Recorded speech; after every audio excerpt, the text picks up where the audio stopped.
하나님은 내가 아는 것보다 더 큰 분이세요. 성경 읽기를 시작하겠습니다. 나는 좋은 밭일까요? 란 제목으로 마가복음 4장 1절부터 20절의 말씀을 전하겠습니다. 3장에서 예수님은 안식일의 회당에서 한쪽 손이 마비된 자를 고치셨어요. 안식일을 어기고 비응고 환자를 고치신 게 벌써 두 번째예요. 우연이 아니에요. 의도적이에요. 율법을 완전히 무시하는 태도예요. 바리새파와 사두개파는 예수를 죽이기로 공모해요.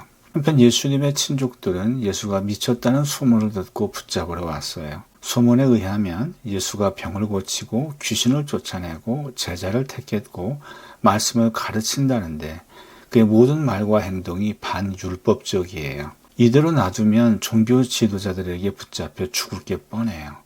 그래서 예수님의 친족들은 예수를 붙잡으러 왔어요. 왜? 그래야 사니까. 그 사이 예루살렘 최고 종교회의에선 서기관들을 파견해요.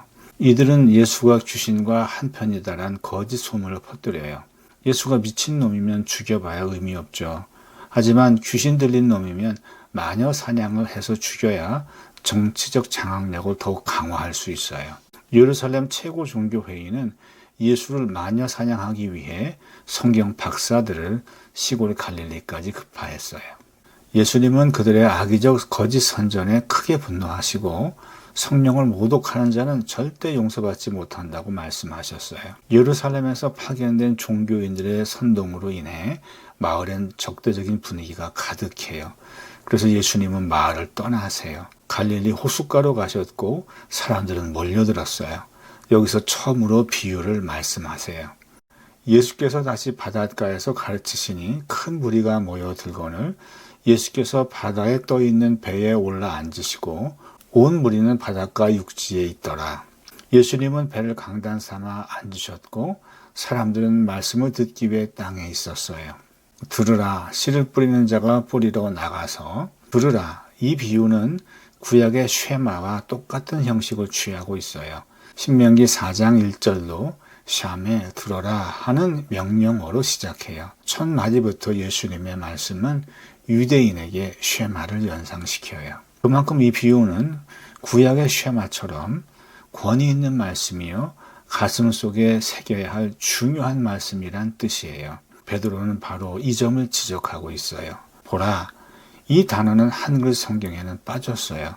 히라버 성경에는 들으라 다음에 이두 보라라는 명령형 동사로 문장이 시작돼요. 지금 근처에서 어떤 농부가 씨를 뿌리고 있어요. 그걸 보라 하셨어요.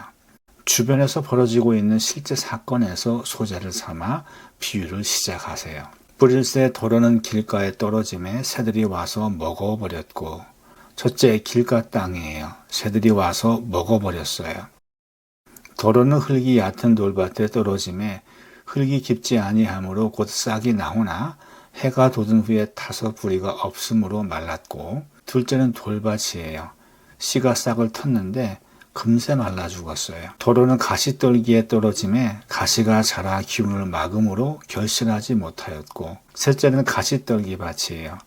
싹이 나긴 했는데 더 이상 자라지 못해요. 도로는 좋은 땅에 떨어짐에 자라 무성하여 결실하였으니 30배나 60배나 100배가 되었느니라 하시고, 넷째 좋은 땅이에요. 30배, 60배, 100배의 결실을 얻었어요. 팔레스타인의 농사법은 우리와 달라요. 우린 밭농사를 짓기 전에 먼저 밭을 정비하잖아요. 밭에 돌이나 잡초를 제거하고 밭을 갈고 그 다음에 씨를 뿌려요. 근데 팔레스타인의 농부들은 먼저 씨를 뿌린 다음에 밭을 갈았어요. 씨를 대충 뿌리다 보면 길가나 돌밭이나 가시떨기에 떨어지는 경우가 많았어요. 밭 정비 없이 씨를 뿌리다 보니 어떤 곳에서는 절대로 자라지 않았지만 다른 곳에서는 풍성한 수확을 거두었어요. 우리와 다른 농사법이 이 씨 뿌리는 자의 비유에 반영되어 있어요. 그리고 바로 그 다음에 하시는 말씀이 또 이르시되 들을 귀 있는 자는 들으라 하시니라. 이 말씀은 알아들을 사람만 알아들어라 이런 뜻이에요. 하지만 구원의 소식은 모두 알아들을 수 있어야 하는 거 아닌가요? 왜 알아들을 사람만 알아들어라 이렇게 말씀하시는 거죠? 한편에서 보면 복음은 설득이에요. 하지만 다른 편에서 보면 복음은 지옥 갈 놈을 지옥 보내는 거예요. 복음에는 양면성이 있어요. 집 나간 아들을 한없이 기다리는 아빠의 마음과 하나님의 이름으로 마그짓하는 종교인들에 대한 저주 둘 다 들어있어요. 한쪽만 강조하는 극단에 서면 다른 쪽을 놓쳐요. 유대 종교인들이 한 짓이 뭐예요? 율법과 예언으로 구성된 성서에서 율법만 쏙 빼서 발전시켜 율법주의로 만든 거잖아요. 그 결과 하나님이 보내신 메시아를 잡아 죽이고 말았잖아요. 한쪽 측면만 강조하는 극단주의는 매우 위험해요. 예수께서 홀로 계실 때에 함께한 사람들이 12제자와 더불어 그 비유들에 대하여 물으니 인자하신 예수님 입에서 율법주의자들을 향해 너흰 천국에 못 들어가 라는 저주가 나오니 제자들은 당황할 수밖에 없었어요.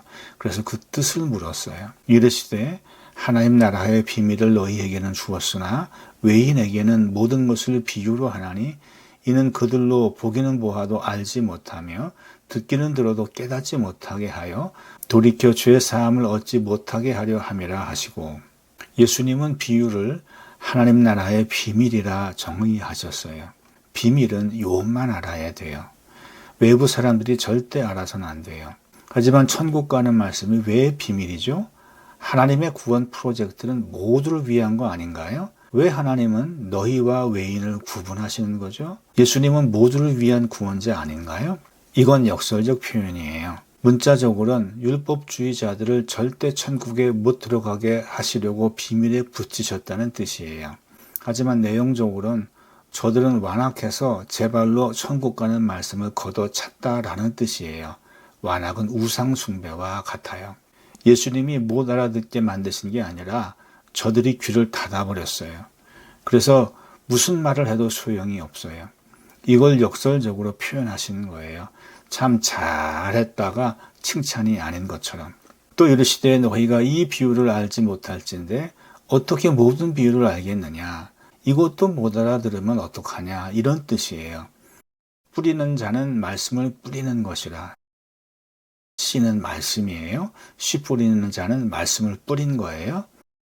말씀이 길가에 뿌려졌다는 것은 이들을 가리킴이니 곧 말씀을 들었을 때에 사탄이 와서 그들에게 뿌려진 말씀을 빼앗는 것이요. 길가란 말씀을 듣자마자 사탄에게 홀랑 뺏긴 사람이에요. 또 이와 같이 돌밭에 뿌려졌다는 것은 이들을 가리킴이니 곧 말씀을 들을 때에 즉시 기쁨으로 받으나 그 속에 뿌리가 없어 잠깐 견디다가 말씀으로 인하여 환난이나 박해가 일어나는 때에는 곧 넘어지는 자요.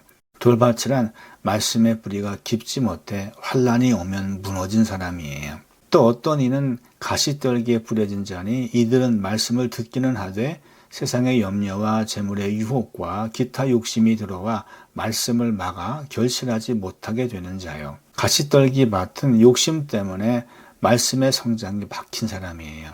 좋은 땅에 뿌려졌다는 것은 곧 말씀을 듣고 받아 30배나 60배나 100배의 결실을 하는 자니라. 좋은 땅은 말씀을 품어서 30배, 60배, 100배의 결실을 맺는 사람이에요. 20절에 열매 맺는 과정은 3단계예요. 첫째, 말씀을 듣고 말씀을 들어요. 둘째, 받아 말씀을 받아들여요.